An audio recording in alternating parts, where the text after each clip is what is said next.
This is a fairly common sight at industrial training institutes or ITIs across India. And so is this.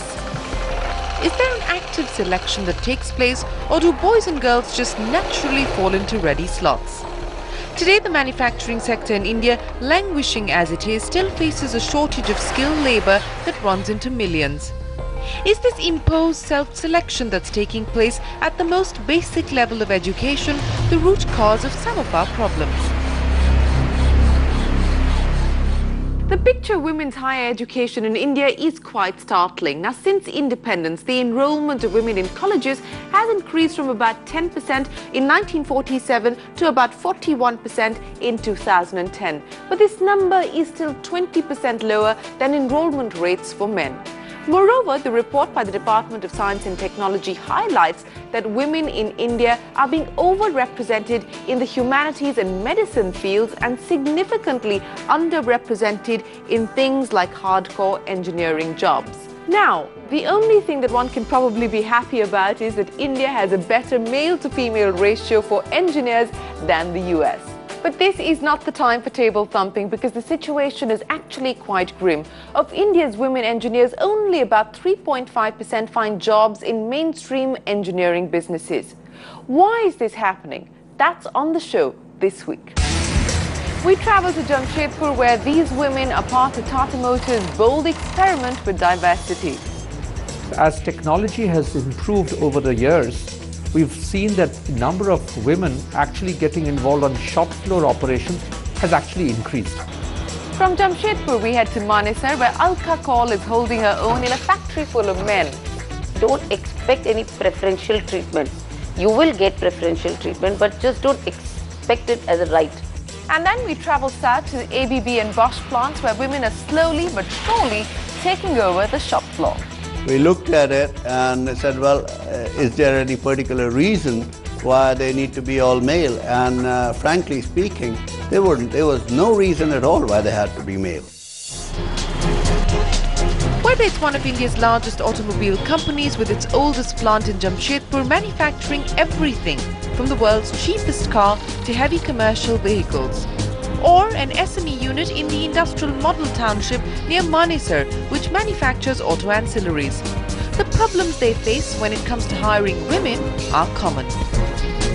The talent supply chain is a problem. There are not many females who take up engineering as a mechanical field. Once they get married, we find a typical pattern that either, husbands or in-laws either pull them out of employment altogether or possibly encourage them to leave manufacturing-centered jobs.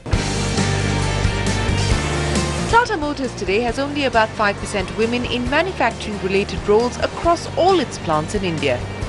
While supply issues have always been a concern, until a few years ago, management mindset as well as the nature of work on the shop floor acted as impediments to hire women. Technology has enabled that, from sheer very labor-intensive operations, the world is moving to a more technology-enabled operations, and therefore it makes it easier for women, to overcome, any physiological aspects that may have come in the past. I think the number of people that organizations are wanting to hire who are women has been a conscious choice. It's not meant diluting standards, but just sensitizing recruitment teams when they fan out to look for talent, to make sure that any prejudiced view or a bias is kind of eliminated. So socializing recruitment teams has been, I think, one very clear effort that I've seen organizations take. And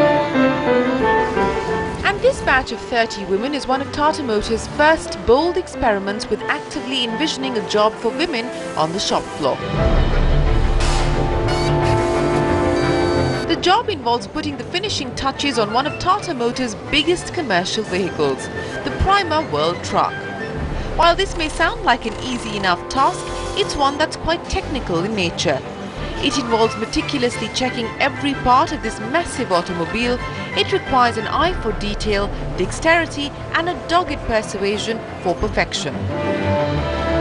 The idea started by acknowledging that women actually are better than men in the job that they are expected to do. And that itself is a huge mindset shift. in Pantnagar, where we manufacture the smaller commercial vehicles. The entire gear box assembly or the manufacturing of gearboxes is fundamentally done by women for almost the same reasons. But having said that, I must remind ourselves the challenge remains. All of this is still not enough for women to want to join a manufacturing sector. Once they join the sector, once they join the company, then they realize that life is not as difficult. And some old hands at the Jamshedpur plant know this from experience. There was always a lot of encouragement in the family for achievement, and since I found I had a natural inclination towards these subjects, it seemed the right thing to do. Mitra joined Tata Motors as a young girl out of engineering college, and after spending the better part of her career on the shop floor, she's now moved on to a planning and strategy function at the plant. They have been extremely open in allowing me to learn about each of these roles, train me in each of these roles, and also encourage me as the days went by. Provide the skills, provide the facilities. There have been a lot of inputs which have come in from the management also to make life easier for us in terms of the flexi hours which have come in for women, in terms of the extended maternity leave that we've got. These are all signals of top management accepting us in such roles, and then providing the necessary facilities so that we can actually continue. Tata Motors today is also actively working with state governments to bring education at ITIs up to industry standards by revamping syllabi, installing state-of-the-art equipment and creating a talent pool that is an asset to any organization. Now, a company like Tata Motors can well afford to make these investments on manpower. But this is a far cry from what the SME sector can afford.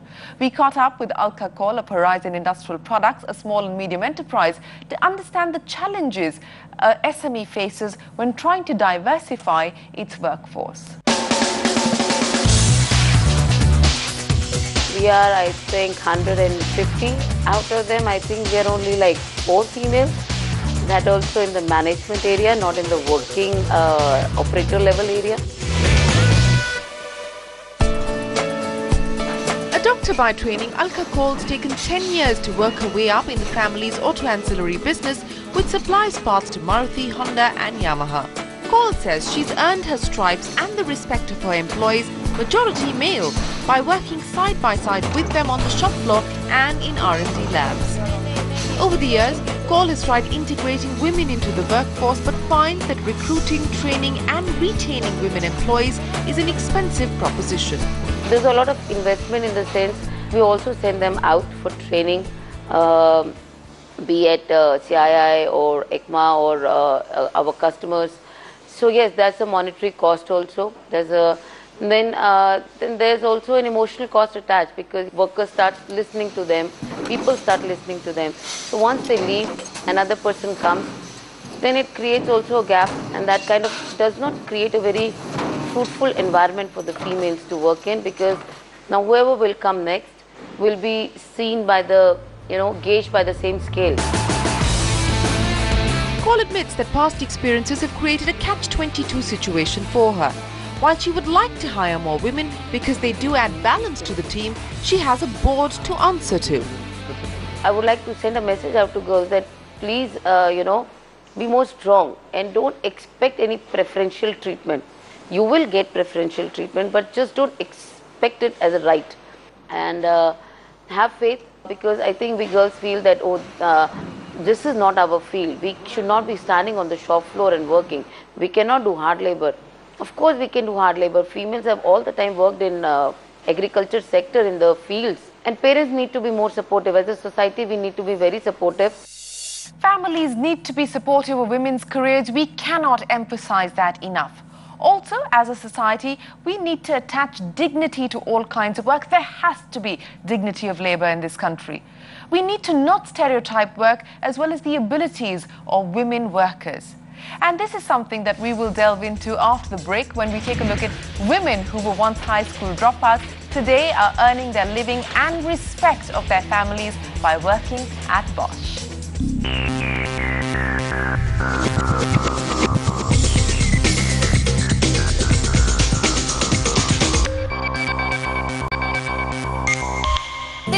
வந்து அண்ணாலாம் வந்து நீங்க வேலைக்கு போக வேணாம், நாங்க இருக்கும்போது நீங்க எதுக்கு வேலைக்கு போகணும்னு சொல்லிட்டு அனுப்ப மாட்டேன்னு சொல்லிட்டாங்க. There is a large percentage whose decisions almost get overruled because some path has already been set, so whether it's a marriage or having a baby, and there's a fair bit of overruling. For a lot of women, it's still a challenge how to negotiate their socio-economic setups. Raj Shripati, a proprietor of a chain of sugar factories in Tamil Nadu who works closely with rural communities, believes that barriers break down when benefits are tangible. I like to employ women as much as possible because I think a woman whose family has spent on her education, especially at a master's level in engineering or in IT and so on, they need to see that female is bringing back some revenue to the kitty. என்னோட salary மூலமா என் சிஸ்டருக்கு marriage arrange பண்ணியிருக்கோம். என் தம்பி வந்து வேலை try பண்ணிருக்கான். So வீட்டில் system ஒன்று வாங்கி அவனுக்காக ஏதாவது பண்ணணுன்றதுக்காக அதுக்காக ப்ளஸ் வீட்டு செலவுக்காகலாம் அம்மாவுக்கு கொடுக்குறேன். அது ரொம்ப ஹெல்ப்ஃபுல்லாக இருக்குது. Banji Kauri's family today is more respectful towards her career. She's being encouraged to study further, and easy loans from Bosch have made this possible. Similarly, in Valarmathi's case, being sent to Shanghai for training was a turning point. Not only was it a confidence booster for Valarmathi, but also a matter of prestige for her family.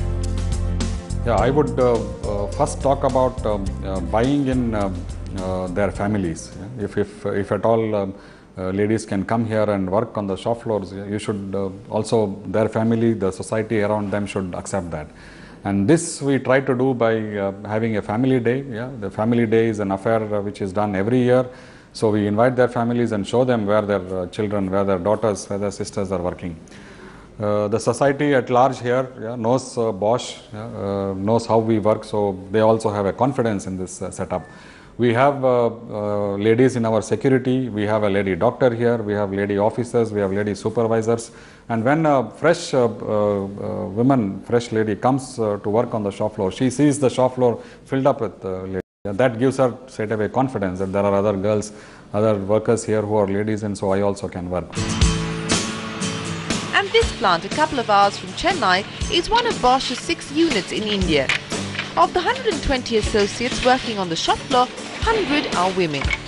Initially, their work was restricted to the small parts assembly line, but now their role has expanded, and this is a strategic decision. We find women employees are more productive, and in terms of discipline, they will more adhere to the rules and regulations, and they will comply as per the standing orders of the organization, and the quality of the work will also be good, and you can see more flexible workforce in the women. So this gives us the confidence that we can continue this concept for it. And while the number of women managers at Bosch's plants in India might be low, globally the numbers are higher because the management recognizes that women in these roles bring value. Well, we're employing many women on the operator side, but if I look at plant management on the senior manager level, we have dozens of women who are managing, let's say, larger parts of a plant.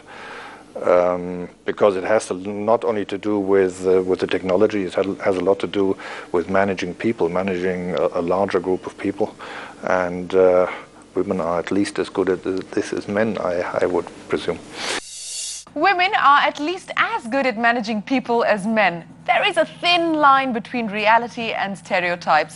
Very often one can cross from one side to the other without even realizing it. A rather low share of women coming as graduates, and of these, women going to a car supplier, are probably even less, because the product is very, very engineering, and so it has not much to do with let's say making a car or designing the interior of a car or something, which would probably be more close to a typical female engineer. But isn't that a stereotype? It is terrible, but we haven't seen so many applicants anyway. Time for a break on what women really want, but on the other side we look at how ABB is trying to circumvent subconscious biases by redefining the recruitment process.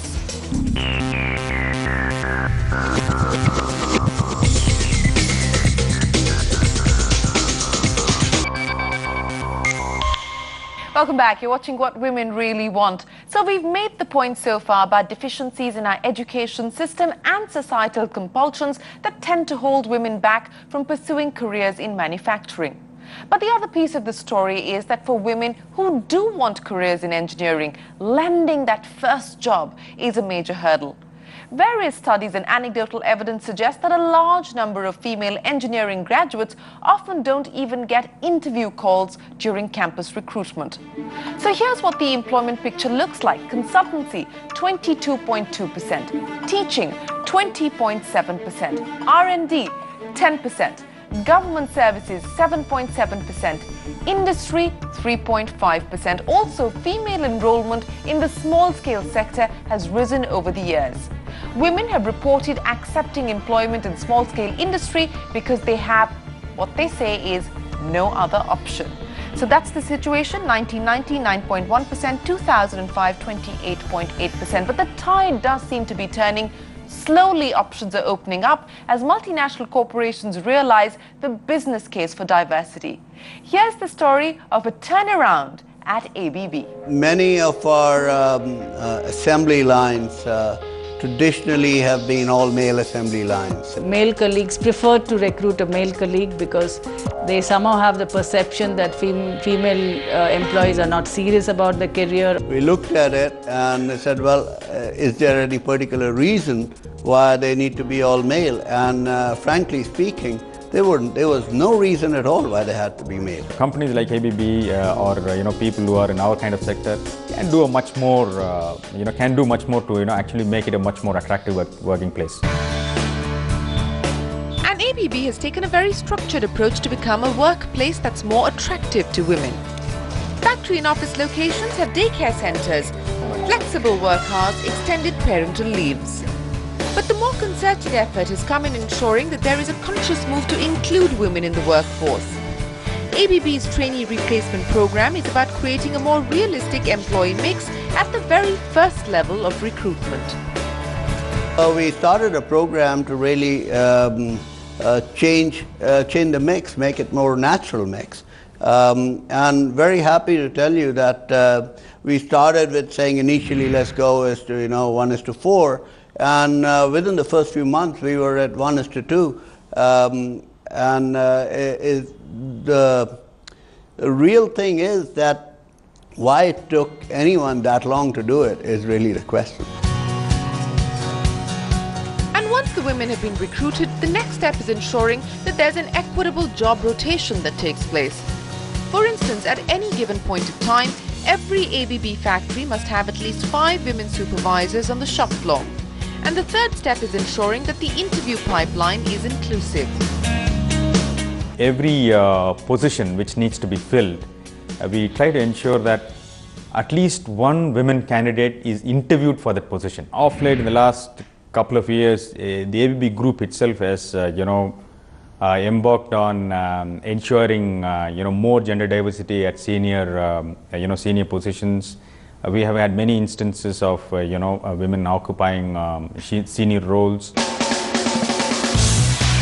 I had some medical problems when I conceived, and I was taking off for almost 6 to 8 months. And then when I joined back, I did not really have a setback in my career. I could start off from where I left. I was given opportunities to pursue not just one place, but I could shift through different businesses and come to where I am today. Today, Rekha manages ABB Power Systems business in India, and she's not the only woman who's worked her way up the ladder successfully. Manisha Shukla and Padmasree Krishnamurthy are 2 other examples from ABB India. While Rekha admits that dealing with extensive travel and working on off-site locations can be a problem if one's family is not supportive, she feels the real problem today is that young men and women just don't see careers in the manufacturing sector as challenging or glamorous enough. My advice would be to young female engineers is they must give it a chance to join industry and use whatever they have learned in their college. And there are enough opportunities, and it is not a very difficult field to pursue if you really make up your mind. it has to be on the individual's personal choice. They don't see it as glamorous. I think that's more the issue. Well, this sort of brings the entire argument full circle. Stereotypes and entrenched societal norms regarding what women can and cannot do hold them back from taking up education in mainstream engineering. Also, over time, women who do manage to work the shop floor find themselves boxed in. Renuka Ramnath, who made it to the top of the world of finance, says it like it is. I'm also an engineer by qualification, and I felt that the most transformational thing that I can do is by joining an engineering company on the shop floor. So that was my excitement. But very soon I realized that I missed the breadth of activity that you see in a financial services firm. So I kind of changed my job in 2 years' time and then joined ICICI. In all fairness, that was 25 years ago, but changes have been slow to come about. Maybe this decade will prove to be the turning point. Next week on What Women Really Want, we take a look at why the banking and financial services space has emerged as the hotspot for career women in India. Till then, from all of us here on the team, goodbye and many thanks for watching.